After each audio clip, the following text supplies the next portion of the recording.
Hey everybody, welcome to our weekend check-in video for PSY-45 Research Methods for Saturday, September 16th. Going to go over a few items and reminders and clarifications, anything I think you need to know to stay on top of things, and try to keep it short and sweet as always. So let's get started.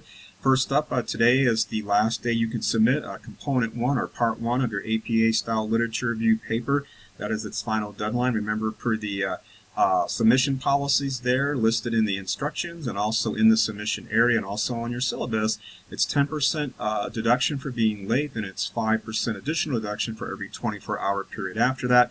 And then after tonight, at 11:59 p.m., you won't be able to submit at all, so please be careful to get it in on time if you haven't already.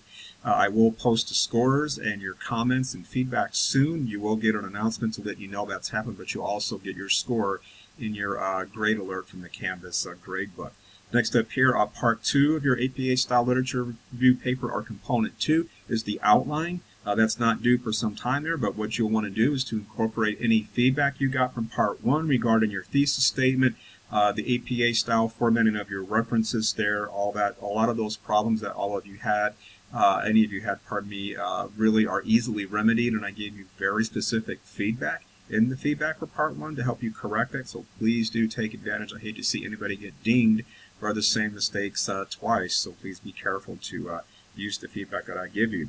Next up here, our most recent Chapter 5 earlier this week on the quiz and discussion for Chapter 5. That was due last evening there. Most of you did a really great job on your comments for the discussion board this time. Very timely topic there on artificial intelligence, but also one of its, probably scarier sorts of applications, and that's in the area of facial recognition technologies. So I hope you learned something from that, especially learning about just the particular content, which is very distressing there about artificial intelligence used this way, is that, well, it's really important to have a representative sample, and if you don't, it can really cause some problems for the population that you're trying to deal with there, to put it lightly. Next up here is that our next Chapter 6, Research Strategies and Validity. That quiz and discussion is due this coming Friday, September 22nd. Don't forget that time differential on the deadline there. As always, the discussion is due a bit earlier that evening at 9 p.m. The quiz is due a bit later at 11:59 p.m. and it's a pretty interesting discussion. Again, you won't have to have read your book or anything to do it there, but it's all about using folks like yourself, college students, for our samples, and should we or should we not do that. So just want to hear your thoughts about all that.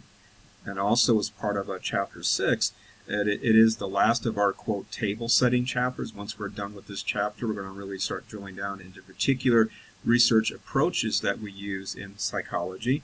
And so this chapter is all about identifying some of those approaches, which are known as strategies. You're also going to be learning about a related type of research approach called research designs. And also, importantly, the other really major half of this Chapter 6 deals with the topic of validity.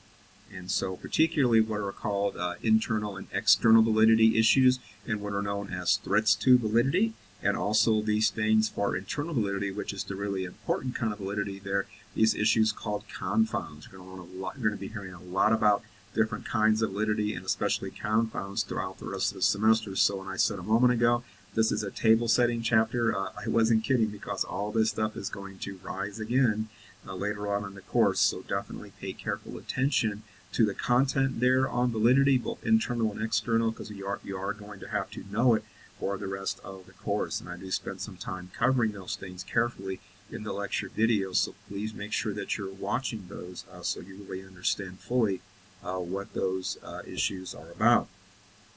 Next up here is that we have our live session this coming Tuesday, so I hope to see some of you there. Remember, I do record my comments, which are pretty much like these comments here on the weekend, but also I'm sitting there for an hour, basically having an open office hour. If you need anything and you want to speak to me directly, like live, not in person but live, I'll be glad to answer any of the questions that you have, so please do stop by if you want that situation there.